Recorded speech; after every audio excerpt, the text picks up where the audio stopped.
तो आज की वीडियो में बात करने वाले हम एंड्रॉइड डेवलपमेंट के रोड मैप के बारे में। काफी दिनों से इसकी रिक्वायरमेंट थी, काफी सारे लोग मांग रहे थे, तो फाइनली आज एक कंप्लीट रोड मैप, ठीक है, पूरी की पूरी सारी बातें कर रहे होंगे। एक बहुत ही सिंपल सा रोड मैप भी होगा ये, क्योंकि एंड्रॉइड के अंदर काफी सारी चीजें होती है करने के लिए। काफी बार ना बहुत इंटीमिडेटिंग चीज हो जाती है एंड्रॉइड डेवलपमेंट, तो बहुत ही सिंपल सा प्यारा सा एक रोड मैप रखने वाले हम 2 महीने का। और उसके बाद आप लोग खुद काफी सारे ऐप्स बना रहे होगे और at the end of this road map आप काफी सारे ऐप्स ऑलरेडी बना चुके होंगे, ठीक है, सीखते सीखते। क्योंकि आज हम बात करने वाले हैं प्रोजेक्ट बेस्ड लर्निंग की। मैं क्यों बता सकता हूं एंड्रॉइड के बारे में, क्योंकि मैंने खुद अपनी सेकंड ईयर ऑफ कॉलेज से ही एंड्रॉइड डेवलपमेंट स्टार्ट कर दी थी। उस दौरान में मैंने कॉलेज के अंदर ही आई गेस 50 के करीब एंड्रॉइड ऐप्स बना लिए थे, छोटे मोटे बड़े सारे टाइप के। मैंने अपने मेजर प्रोजेक्ट्स के अंदर भी एंड्रॉइड डेवलपमेंट दिखाई थी, एंड्रॉइड ऐप्स दिखाए थे। देन अपने माइनर प्रोजेक्ट्स के अंदर भी मैं 3 माइनर प्रोजेक्ट्स के अंदर भी तीनों के तीनों एंड्रॉइड ऐप्स दिखाए मैंने। उसके अलावा मैंने प्रोफेशनली काम भी किया हुआ यार, एज एन इंटर्न मैंने एंड्रॉइड डेवलपमेंट की हुई है और एज अ प्रोफेशनल मैंने एंड्रॉइड डेवलपमेंट की हुई है अर्बन क्लैप में। अमेजॉन में तो फिलहाल नहीं है काम एंड्रॉइड डेवलपमेंट का, लेकिन फ्री में बनाए जा रहा हूँ, एक ऐप पे काम कर रहा हूं। तो आप लोगों को मैं काफ़ी अच्छे से गाइड कर सकता हूं कि किस तरीके से आप लोगों को अपनी एंड्रॉइड डेवलपमेंट की जर्नी करनी है इस टाइम पर 2021 में। क्या मुझे एंड्रॉइड डेवलपमेंट सीखनी चाहिए इस टाइम पर इन 2021, क्या मेरे लिए इंपॉर्टेंट है? तो अब मैं बताता हूं कि 2021 के अंदर तो सीखनी ही सीखनी चाहिए, ठीक है। अगर आप लोगों को थोड़ा सा भी डाउट था ना कि क्या करूंगा ना करूं, तो मैं आप लोगों को बता दूं, बहुत अच्छा मोटिवेट कर सकता हूं इसके अंदर। तो मैंने जब सीखनी स्टार्ट की थी तो मेरा मोटिवेशन ये था कि आप ना चीजें दिखा सकते हो लोगों की, देखो मैंने ये ऐप बनाया है। और उस टाइम पर लोगों को पता नहीं था कि ऐप भी बनाए जा सकते हैं, मतलब बनाए तो जाते हैं लेकिन स्टूडेंट्स भी बना सकते हैं। तो जब मैं दिखाता था किसी को तो वो चौंक जाता था, तो वो मेरे लिए एक मोटिवेशन होता था। उसके अलावा मैंने मल्टीपल जगहों पे यूज़ किया, मैंने हैकाथॉन्स वगैरह जीते हैं, मैंने आपको बता ही दिया ऑलरेडी, काफ़ी सारी जगहों पे काम किया, इंटर्नशिप मैंने इसके थ्रू की थी। तो इतने सारे फायदे तो होते ही हैं। उसके अलावा अब क्यों सीखनी चाहिए? क्योंकि अब चीज़ें बहुत आसान हो गई हैं इसके अंदर। अब जो पहले बड़े बड़े कोड बेस होते थे उन सबको हटा दिया है और अब बहुत ही सिंपल सा एंड्रॉइड डेवलपमेंट हो चुका है और बहुत ही ऑप्टिमाइज एंड्रॉइड डेवलपमेंट अब हो चुका है, राइट। और एक और चीज़, अब सॉफ्टवेयर भी इतना ज़्यादा ऑप्टिमाइज हो चुका है कि पहले की तरह बहुत लंबी बिल्ड प्रोसेस नहीं होती है। अब आपका एंड्रॉइड स्टूडियो जो इसका सॉफ्टवेयर होता है वो भी बहुत ही ज़्यादा ऑप्टिमाइज चीज़ बन चुकी है। तो अभी फिलहाल बेस्ट टाइम है एंड्रॉइड डेवलपमेंट सीखने का। तो स्टार्ट करते हैं सबसे पहले क्वेश्चन के साथ। सबसे बड़ा डाउट जो एंड्रॉइड डेवलपमेंट स्टार्ट करने से पहले होता है, विच इज, आप लोगों ने गैस भी कर लिया होगा कि एंड्रॉइड डेवलपमेंट किस लैंग्वेज में सीखें, जावा में या कॉटलिन के अंदर। तो ये वाला डाउट यार हमेशा से रहा है। मैंने जब सीखना स्टार्ट किया था, मैं अपना बताता हूँ, मैंने जावा के अंदर सीखना स्टार्ट किया था। जावा में क्यों? क्योंकि मेरे को ऑलरेडी जावा मैंने सीख ली थी, अपनी डेटा स्ट्रक्चर एल्गोरिथम में जावा में कर रहा था और मैंने देखा कि अच्छा एंड्रॉइड डेवलपमेंट भी जावा में कर सकते हैं, तो मैंने वहाँ पर जावा पिक कर ली थी उस टाइम पर। मैंने कॉटलिन में कब शिफ्ट किया? कॉटलिन में मैंने शिफ्ट किया जब मैं अर्बन क्लैप के अंदर आया, वहाँ पर जाके, क्योंकि सारा कोड बेस जो था वो उनका कॉटलिन में चल रहा था। पहले उनका भी जावा में कोड था, देन जैसे ही 2017 में गूगल ने इसको अपनी ऑफिशियल लैंग्वेज बना दिया, उसके बाद से ये लोग भी कॉटलिन में शिफ्ट कर चुके थे। तो जब मैं कंपनी में गया तो वहाँ पर अराउंड 80% जो कोड था उनका ऑलरेडी कॉटलिन में था और अब सारी जो नई फाइल्स बन रही थी वो कॉटलिन में बन रही थी। तो मेरे लिए वो जो ट्रांजिशन वाला फेज था थोड़ा मुश्किल था, क्योंकि मैं प्रॉपर जावा के अंदर मैंने सारी चीजें करी थी आज तक और अब कॉटलिन में शिफ्ट हो रहा था मैं। लेकिन जैसे जैसे मैंने इस लैंग्वेज को सीखता गया वैसे वैसे इस लैंग्वेज से प्यार होता गया मुझे, ठीक है। और अब मेरी वो एक फेवरेट लैंग्वेज है कॉटलिन। तो अब अगर आप मेरे से पूछोगे कि भैया मुझे कॉटलिन में सीखना चाहिए या फिर मुझे जावा में सीखना चाहिए, तो यार मैं अभी आप लोगों को बोलूँ कि आप लोगों को कॉटलिन में सीखना चाहिए। लेकिन यहाँ पर भी 2 टाइप के लोग हो सकते हैं। एक वो टाइप के लोग जिनको सिर्फ फन के लिए सीखनी है, बस एक बार थोड़ा हाथ आजमाना है कि हाँ क्या कैसा है, और जिनको ऑलरेडी जावा भी आती है, तो उनके लिए तो मैं बोलूँगा ठीक है आप लोग जावा में सीख लो। अगर आप लोगों को ज़्यादा सीरियस नहीं हो आप इसके बारे में, बस एज प्रोजेक्ट्स आप लोगों को अपने कॉलेज के अंदर बनाने, तो ठीक है जावा के अंदर कर लो, जावा के अंदर भी चल जाएगा आपका, ऐसी बात नहीं है। और जिन लोगों को यार अपना प्रोफेशनल करियर इसके अंदर बनाना है, थोड़ा अच्छे से प्रोफेशनली काम करना है, राइट, फ्रीलांसिंग वगैरह करनी है या फिर आप लोगों को हैकाथॉन्स वगैरह के अंदर जाना है, तो उसके लिए तो आप लोगों को कॉटलिन के अंदर ही करना चाहिए। और कॉटलिन करने के लिए अगर आप लोगों को ऑलरेडी जावा आती है तो कॉटलिन के अंदर मूव करना भी आसान होगा आप लोगों के लिए। तो ये तो बात हो गई आप लोगों की लैंग्वेज की। आई होप आप लोगों का मैंने यहां पर डाउट क्लियर कर दिया हो। अब दूसरा डाउट आता है कि भैया हमें हाइब्रिड डेवलपमेंट करनी चाहिए या फिर नेटिव डेवलपमेंट करनी चाहिए, ठीक है। आप में अगर नहीं पता आप लोगों को ये क्या डाउट है, तो ये बेसिकली ये है कि आजकल एक हाइब्रिड डेवलपमेंट वाली टेक्नोलॉजी चल निकली है, जिसके अंदर आप लोगों के फ्लटर आते हैं, जिसके अंदर आपकी रिएक्ट नेटिव आती है।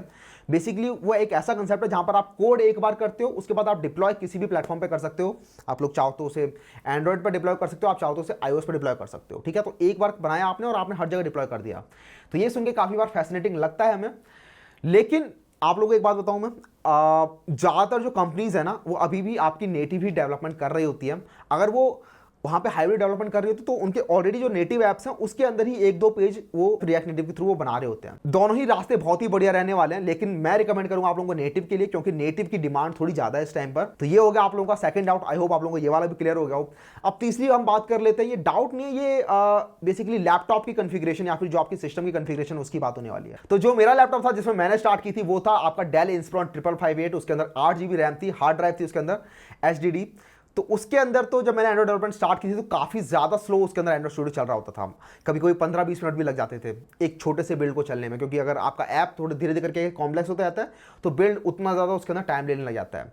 लेकिन अब ऐसा हो चुका है कि Android studio over the time काफ़ी ऑप्टिमाइज हो चुका है। तो अगर आप लोगों के पास एक 8 GB का रैम का लैपटॉप है तो उसके अंदर बहुत ही प्यार से आपका एंड्रॉइड स्टूडियो चलेगा। अच्छा, एक और चीज़, कई लोग इसके अंदर एंड्रॉइड वर्चुअल डिवाइस का ऑप्शन भी आता है एंड्रॉइड स्टूडियो के अंदर, वो चला लेते हैं अपने लैपटॉप के अंदर ही। बेसिकली उससे क्या होता है, आप लोगों का ऐप जो है वो डायरेक्टली एक छोटा सा एक आपका फोन बन जाता है लैपटॉप के अंदर ही। उस फोन के अंदर आपका ऐप चल रहा होता है, सिमुलेट हो रहा होता है बेसिकली। लेकिन वो आप लोगों को नहीं करना, आप लोग एक अपने पास एंड्रॉइड डिवाइस भी रखो। आजकल सबके पास एंड्रॉइड डिवाइस होता ही है।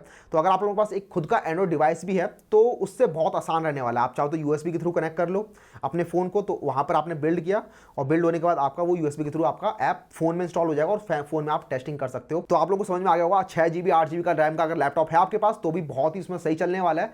विंडोज का लैपटॉप तो कोई दिक्कत नहीं, मैक का लैपटॉप तो भी उसमें बढ़िया चल जाएगा।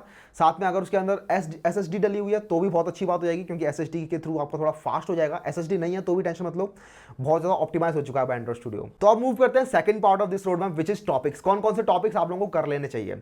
अब एंड्रॉइड डेवलपमेंट के अंदर मल्टीपल टॉपिक्स होते हैं, ये भी है, ये भी है, ये भी है, बहुत सारी चीजें नई नई आती रहती हैं। तो सभी चीजों को सीखना जरूरी नहीं होता, आपको कुछ बेयर मिनिमम चीज सीखनी होती है जिससे कि आप एंड्रॉइड ऐप्स बनाना स्टार्ट कर दो। उसके बाद धीरे धीरे करके जो भी रिक्वायरमेंट आते रहते हैं वो चीजें आप सीखते रहते हो ओवर द ईयर्स। जो बहुत सीनियर एंड्रॉइड डेवलपर्स भी होते हैं उनको भी सारी चीजें नहीं पता होती, उनके पास भी जब कोई नई रिक्वायरमेंट आती है तो वो नई चीजें सीख रहे होते हैं और फिर उनको डेवलप कर रहे होते हैं। तो सबसे पहले बेसिक्स के अंदर क्या आते हैं, आपके एक्टिविटीज हो गई, आपके व्यू एलिमेंट्स हो गए, आपके एक्टिविटी लाइफ साइकिल हो गए, आपके इंटेंट्स हो गए। अगर आप लोगों को ये सारी चीजें समझ में नहीं आ रही है तो भी टेंशन मतलब, बहुत ही ईजी तरीके से मैंने आपको सिखा रखा ऑलरेडी है। तो मैं आप बात करूंगा आपके Android development tutorial for beginners इस वाले कोर्स की। ये वाला कोर्स मैंने खुद बनाया है, इसके अंदर ज्यादा वीडियो नहीं है, सिर्फ 19 वीडियोस हैं। इन 19 वीडियोस को मैंने किस तरीके से बांटा हुआ है यार, कि इसके अंदर मैंने 5 प्रोजेक्ट्स बनाए हैं और पांचों प्रोजेक्ट्स के अंदर हम कुछ ना कुछ नई नई चीजें सीखते जा रहे हैं और धीरे धीरे करके बेसिक से बिल्कुल बिगिनर लेवल से एडवांस लेवल की तरफ बढ़ते जा रहे हैं।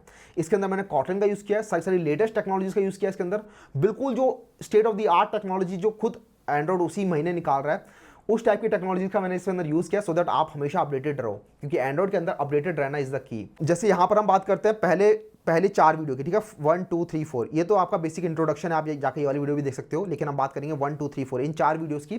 तो इसके अंदर मैंने बात की एक बर्थडे विशिंग ऐप की। इस ऐप के अंदर मैंने आपको दिखाया कि आप कैसे बटन क्लिक्स हैंडल कर रहे होते हो, तो उसके अंदर आपके आगे व्यू एलिमेंट्स, आप कैसे एक स्क्रीन से दूसरी स्क्रीन में जा रहे होते हो, तो वहाँ पर आपका आता है इंटेंट पे आप डेटा किस तरीके से पास कर रहे होते हो। उसके अलावा जो भी एंड्रॉइड स्टूडियो इंस्टॉल किस तरीके से करना है, किस तरीके से चीज़ें सेटअप कर रही हैं, टेक्स्ट व्यू क्या होता है, एडिट टेक्स्ट क्या होता है, सब चीज़ें जो बेसिक चीज़ें हैं वो इस ऐप के अंदर बता रखी है। तो इससे फायदा क्या हुआ, आप लोग चीज़ें भी सीखे और साथ ही साथ आप लोगों का एक प्रोजेक्ट भी रेडी हो चुका है। तो this is the approach that you should follow. जब मैंने स्टार्ट किया था तो चीज़ें सीखते जा रहा था लेकिन कुछ बनाया नहीं फाइनली। अगर आप मेरे से पूछोगे कि एंड्रॉइड डेवलपमेंट का सीखने का बेस्ट तरीका क्या है, तो मैं बोलूंगा learn just enough and make a project. उसके बाद learn again just enough, make another project. धीरे धीरे करके आप पहले सोचोगे प्रोजेक्ट के बारे में, अच्छा मुझे ये प्रोजेक्ट बनाना है, उसके बारे में सीखोगे और उसके बाद उस चीज़ को इंप्लीमेंट कर रहे होगे, यहाँ वहाँ हाथ मार रहे होगे और उसके बाद चीज़ें इंप्लीमेंट कर रहे होगे। तो ये बेसिक चीज़ें सीख ली, इसके बाद आप डायरेक्टली API कॉल करना स्टार्ट कर सकते हो। कई लोग होते हैं कि API कॉल तो बहुत एडवांस चीज़ होती है, डायरेक्टली आप कैसे इसके अंदर जंप कर जाते हो। नहीं, कुछ भी एडवांस नहीं होता, आपकी चीज़ें तो आपको सारी सारी सीखनी ही है ना, सारी सारी चीज़ें करनी है एट द एंड। तो ये सारी चीज़ें इंडिपेंडेंट ही हैं, कुछ ऐसा नहीं है कि पहले ये पढ़ोगे तभी ये चीज़ पढ़ सकते हो, ऐसा नहीं होता इसके अंदर। तो आप डायरेक्टली एक ऐसा ऐप बना सकते हो जिसके अंदर आप API कॉल कर रहे हो। तो उसके लिए मैंने एक API कॉल करने वाला ऐप बनाया है और बहुत ही फन वाला ऐप है। इसको तो मैं अभी भी जब मर्जी चला लेता हूँ। इसके अंदर बेसिकली क्या है कि आप लोगों की मीम्स आती रहते हैं रेडिट से, ठीक है। तो मैं मीम्स का बहुत बड़ा फैन हूँ, मैं मीम्स आप लोगों के इंस्टाग्राम वगैरह पर भी शेयर कर रहा होता हूँ। इंस्टाग्राम anuj.kumar.sharma को जाके एक बार फॉलो कर लेना, काफ़ी सारी मीम्स उस पर आती रहती हैं। तो इस वाले ऐप के ऊपर आप बेसिकली मीम्स लेके आ रहे हो नेटवर्क कॉल के थ्रू और मीम्स आप लोगों के सामने दिख रही हैं, आप नेक्स्ट करते रहते हो, आपके पास नई नई मीम्स आती रहती हैं। तो यहाँ पर हम बात कर रहे होंगे वॉली लाइब्रेरी की और साथ ही साथ ग्लाइड लाइब्रेरी की बात करेंगे और हम नेटवर्क कॉल कर रहे होंगे। तो बहुत एक अच्छा ऐप है जिसको आप अपने रेज्यूमे के अंदर भी मेंशन कर सकते हो। इसके बाद हम बात करेंगे थोड़ी सी आगे, अब थोड़ा और आगे बढ़ रहे होंगे, अब बात करेंगे रिसाइकलर व्यू की। अब रिसाइकलर व्यू क्या होता है, बेसिकली आपके ऐप्स के अंदर आप देख रहे होगे चीज़ें स्क्रॉल होती रहती हैं, राइट। आप फेसबुक पे जा रहे हो तो चीज़ें स्क्रॉल कर रहे हो, तो इंस्टाग्राम पे जा रहे हो चीज़ें स्क्रॉल कर रहे हो, तो वहाँ पर जो अंडरलाइन टेक्नोलॉजी होती है वो होती है रिसाइकलर व्यू। और साथ ही साथ हम यहाँ पर भी नेटवर्क कॉल कर रहे हैं, ठीक है। तो एक एपीआई कॉल कर रहे हैं हम newsapi.org से, और वो फिर हमें न्यूज़ ला के दे रही है और उन न्यूज़ को हम रिसाइकल व्यू के अंदर दिखा रहे हैं। तो काफ़ी कमाल का ये ऐप है, अपने आप में ही एक बहुत अच्छा एक प्रोजेक्ट है ये, और इसके थ्रू आप रिसाइकल व्यू यूज़ करना सीख जाओगे, जो कि आजकल हर जगह रिक्वायरमेंट होती है। अब बात करते हैं ऑफलाइन ऐप्स की। कई बार ऑफलाइन ऐप्स होते हैं जहाँ पर आप सारा डेटा यूजर का अपने फोन में सेव करना चाहते हो, आपको एपीआई कॉल नहीं करना चाहते। उसके लिए आप लोग डेटाबेस अपने फोन के अंदर यूज कर रहे होते हैं। जैसे आपका सीक्वल डेटाबेस होता है ना, वैसे ही एंड्रॉइड के अंदर एक सिक्वलाइट डेटाबेस होता है, जिसके अंदर आप लोगों का डेटाबेस पूरा टेबल वगैरह बना सकते हो, रिलेशनल डेटाबेस आप पूरा का पूरा फोन के अंदर बना सकते हो।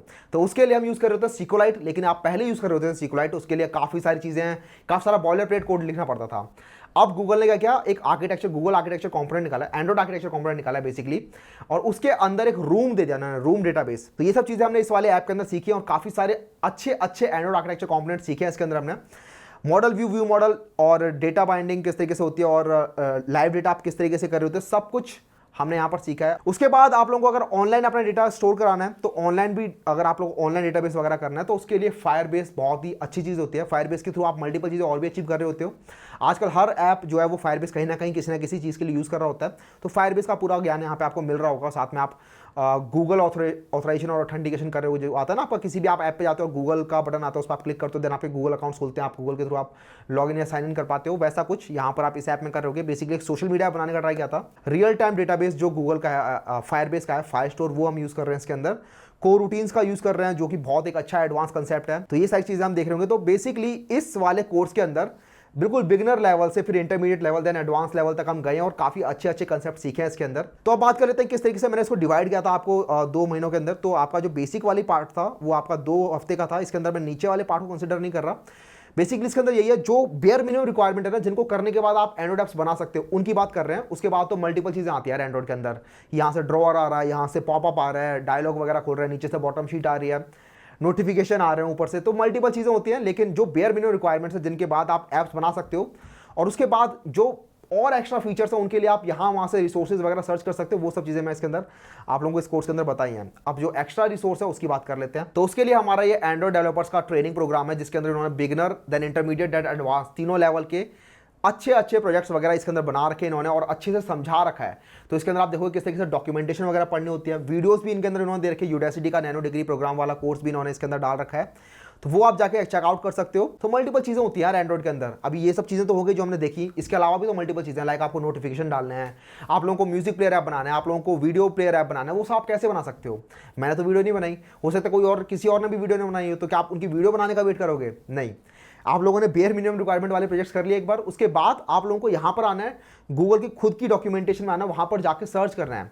ये लोग एकदम लेटेस्ट टेक्नोलॉजी के साथ आप लोग को दिखा दें कि अच्छा इस तरीके से करना है। सपोज करो आपको कैमरा इंप्लीमेंट करना है, ठीक है, तो कैमरा आप किस तरीके से इंप्लीमेंट करोगे? कैमरा 1 भी था, कैमरा 2 भी था, लेकिन कैमरा X अब नया आया है। तो आप यहाँ पर जाके देखोगे कि मुझे कैमरा डालना है अपने ऐप के अंदर, सर्च करोगे डॉक्यूमेंटेशन, तो आपको वो बिल्कुल लेटेस्ट टेक्नोलॉजी के अंदर जो भी चीज़ें रिक्वायर्ड होंगी वो सब बताया। कैमरा X इस तरीके से आपको डालना है, लाइब्रेरी इस तरीके से डालनी है, देन इस तरीके से आपको पूरा का पूरा इसके अंदर व्यू फ्रेम वगैरह बनाना है, सब कुछ अच्छे से कोड वगैरह इसके अंदर मैंशन होगा। तो वहाँ पर आप लोगों को डॉक्यूमेंटेशन पढ़ने में मजा आएगा। तो आप लोगों को वैसे बस यही है, माइंड सेट ऐसा रखना है कि प्रोजेक्ट्स एक बार सीख लिए, बेयर मिनिमम रिक्वायरमेंट कर ली, उसके बाद आप लोगों को मल्टीपल प्रोजेक्ट्स बनाने हैं। मैंने खुद मल्टीपल ऐप्स बनाए हुए हैं, ठीक है। I am a self taught Android developer, I am a self taught programmer वैसे तो, लेकिन एंड्रॉइड डेवलपमेंट भी खुद से सीखी है मैंने, और मल्टीपल चीज़ें खुद से यहाँ वहाँ से सीख के ही बनाई हैं। तो वो फन होता है। आप लोग स्टैक ओवरफ्लो पे जाके चीज़ें सर्च कर रहे होते हो, आप लोग यहाँ वहाँ गिटहब वगैरह पर चीज़ें सर्च कर रहे होते हो, यही तो आधा फन होता है इसके अंदर। अब यहाँ पर काफ़ी सारे लोग हार मान लेते हैं, ठीक है, काफ़ी बार एरर आ जाते हैं। एंड्रॉइड के अंदर ये होता है, एंड्रॉइड स्टूडियो आप स्टार्ट करने आते हो तो काफ़ी सारे एरर्स का सामना आपको करना पड़ता है। इतना आपको वेब डेवलपमेंट के अंदर एरर्स का सामना नहीं करना पड़ता जितना आपको यहाँ पर एंड्रॉइड के अंदर करना पड़ता है। तो वहीं पे जो एक स्मार्ट बंदा होगा वो क्या करेगा, उन एरर्स को पकड़ेगा, डायरेक्टली कॉपी पेस्ट करेगा गूगल पे, मल्टीपल स्टैक ओवरफ्लो के आंसर मिल जाएंगे, मल्टीपल यहाँ वहाँ के आंसर मिल जाएंगे, आप इस तरीके से अपने एरर को रिजॉल्व कर सकते हो। लेकिन हमें ऐसा ही एक स्मार्ट बंदा बनना है, ठीक है। एरर्स आपके आएंगे, लेकिन आपको एरर सर्च करना है और आगे बढ़ना है। इस तरीके से अगर आपका माइंडसेट है तो आप लोगों को एक बहुत ही अच्छी स्किल आप लोगों के हाथ में आ जाएगी। Android is an operating system, आप लोगों को डायरेक्टली ऑपरेटिंग सिस्टम की नॉलेज आपके हाथ में होगी, जो कि मार्केट के अंदर बहुत ही ज़्यादा वैल्यूएबल चीज़ है। एंड्रॉइड डेवलपर्स वैसे ही काफ़ी ज़्यादा डिमांड में रहते हैं पूरे टाइम। आजकल हर कंपनी को एक एंड्रॉइड ऐप बनाना है अपना, तो हर किसी को एंड्रॉइड ऐप चाहिए। एंड्रॉइड डेवलपमेंट की नीड कभी जाने वाली नहीं है, तो काफ़ी अच्छी चीज़ होती है जो आप सीखना चाहिए। तो आप लोगों को दिख गया होगा कहाँ से पढ़ना है, कैसे कैसे पढ़ना है, किस किस तरीके से आप लोगों को प्रोजेक्ट्स वगैरह बनाने हैं, प्रोजेक्ट बेस्ड लर्निंग करनी है, हार नहीं माननी है। और बहुत सारे फायदे आप लोगों को दिखेंगे यार। आप लोग यहाँ से इंटर्नशिप कर सकते हो, आप लोग यहाँ से अपनी फ्रीलांसिंग वगैरह कर सकते हो मल्टीपल वेबसाइट्स के ऊपर जाके। आप लोग यहाँ पर हैकाथॉन्स के अंदर पार्टिसिपेट कर सकते हो। आप लोगों के दिमाग में जो आइडिया था ना, उसको आप रियलिटी में कन्वर्ट कर सकते हो अगर आप लोगों के पास ये स्किल आपके हाथ में है तो। ठीक है, आप लोगों के रेज्यूमे के अंदर आप लोगों के प्रोजेक्ट्स मेंशन हो जाएंगे। बहुत ही कमाल की चीज़ है, बहुत सारी मोटिवेशन मैं आप लोगों को दे सकता हूँ एंड्रॉइड डेवलपमेंट सीखने के लिए, तो क्योंकि मैंने खुद बहुत ज़्यादा फायदा उठाया है। तो बस यही था मेरा 2 महीने का रोड मैप। आप लोगों को पूरा का पूरा टाइम देना, इसके अंदर अच्छे से टाइम देना, हार नहीं माननी है, बार बार मैं बोल रहा हूँ। इसी के साथ ही ये वाली वीडियो यहाँ पर समाप्त करते हैं। आप लोग बताना कैसी लगी वाली वीडियो, और अगर आप लोगों को रोड मैप चाहिए किसी और टॉपिक का तो जरूर बताना, मैं बनाने का ट्राई करूंगा। इसी के साथ चलते हैं, मैं मिलूंगा आप लोगों से नेक्स्ट वीडियो में। चलते हैं, बाय बाय।